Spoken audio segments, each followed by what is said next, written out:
Thank you, Speaker. Speaker, the unrest in the Balkan region of Europe upon the dissolution of the former Yugoslavia in the 1990s led to a wave of refugees settling in Australia. Many members of these communities have come to call Liverpool home. My electorate is home to many Australians of Serbian, Bosnian, Croatian, Montenegrin, Macedonian and Slovenian descent. These communities have enriched Liverpool and contributed immensely to its fabric.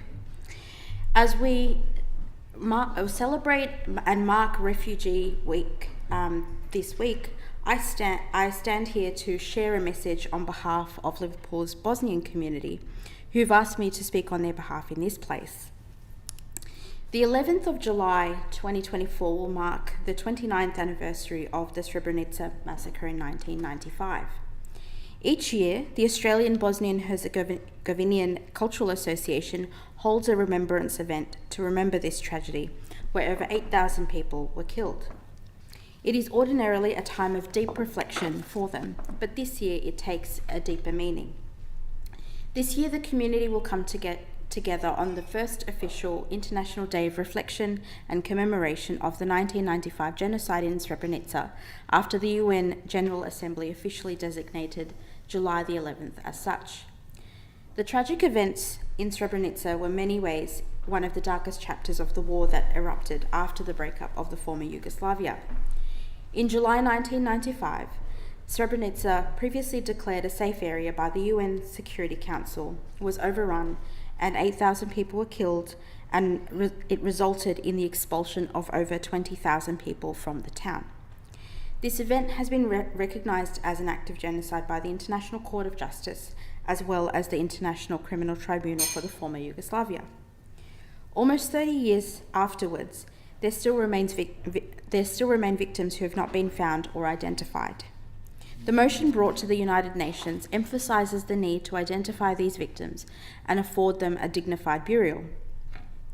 The motion of recognition at the United Nations General Assembly was designated to honour victims and supporting survivors, many of whom continue to bear the scars of that awful time.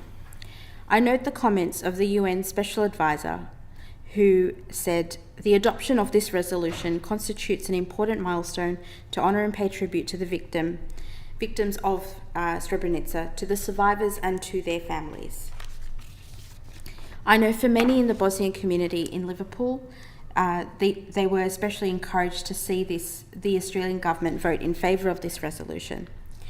The Bosnian community will continue to honour the victims every year and on this now officially designated date. The motion is also about reaffirming the world's strong opposition to impunity for genocide, crimes against humanity, war crimes, or other violation of humanitarian law.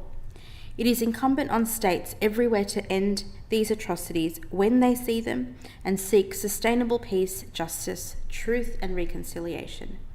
It is crucially important today that we continue to remain vigilant regarding genocide around the world and that Australia call out violations of humanitarian law when they occur. You don't have to look much further than Liverpool to see reconciliation in effect.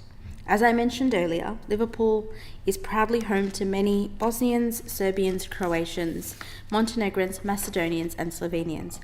Despite the conflict between their nations of origin, there is a strong sense of camaraderie and friendship between all members of these communities as they navigate life in Australia. We value multiculturalism in this state and across our country. It is tempting to limit our appreciation of multiculturalism to our exposure to an amazing array of diverse foods, celebration of festivals, and having fun. But this is the easy part.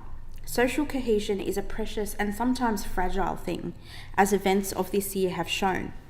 The only path to genuine social cohesion is by walking in the shoes of others with curiosity and empathy, as it comes from consciously seeking to understand and bridge our differences. As we approach the 30th anniversary of the events in Srebrenica, I know that members of the Bosnian community in my electorate would ask this place to reflect and to remember, so that we all may learn from the lessons of our past to avoid these things in the future.